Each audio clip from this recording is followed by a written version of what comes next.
The latest Switch 2 leak mentions a 120Hz LCD with VRR and HDR support.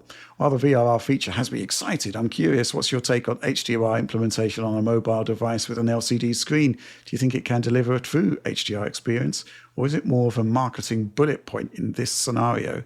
So I haven't got the source for this particular leak, but apparently it's somebody who does have a very decent track record. But at the same time, I'm kind of finding it hard to believe. What do you think about this, Oliver? Well, in terms of this person's question about HDR in particular, there are LCD technologies that can do a pretty credible job of representing HDR content, and those are basically devices with mini LED LCD backlight technology, where you can basically have per zone brightness control in a similar manner as you'd see on televisions. And there are some of these mini LED panels emerging in devices now. Like I think there are a couple in these portable Android-based gaming handhelds. There's obviously one in the 2022 iPad Pros as well, that line of devices. They had mini LED backlighting, and they got very bright and they got very dim, and they had a really good job of representing HDR content. On my MacBook Pro as well, it has the mini LED backlit LCD that looks actually really stunning, even relative to my television. It looks quite nice. So that would be the technology that would fit there. Alternatively, maybe they could have HDR support in general, and then maybe kick in a couple years with like a Switch 2 OLED style device that would deliver a credible HDR experience. That's another possibility there.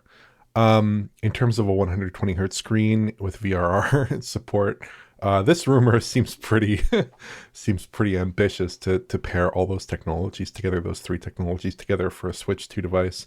Personally, I was just expecting a bog standard 60 hertz SDR IPS LCD of a similar quality probably to that Switch 1 LCD, perhaps a bit brighter, but probably not hugely advanced here. I would put money on this rumor not being 100% true. The leaker in question had provided the teraflop numbers in a rough range for the Switch 2 in advance of the potential clock specs being revealed by another leaker. Right. I don't think that's that huge of a jump in terms of actually having a lot of information about the device. Right. So I personally suspect that maybe this rumor is not 100% there in terms of credibility, although it would be interesting to see if one or more of these elements does show up in the finished Switch 2 device. Mm-hmm. Yeah, I guess the question then is, I don't know. I can't really see it. I just think it's going to be a standard display. I think and that's kind of okay.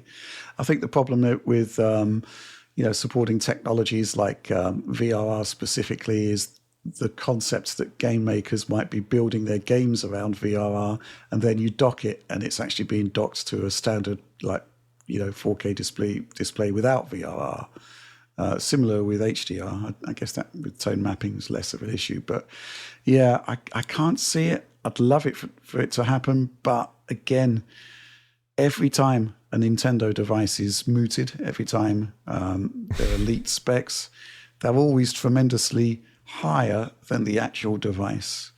And we're still coming off the concept that the Switch 2 had a 4 nanometer super efficient chip, which again, Occam's razor suggests that was never going to happen, and it didn't.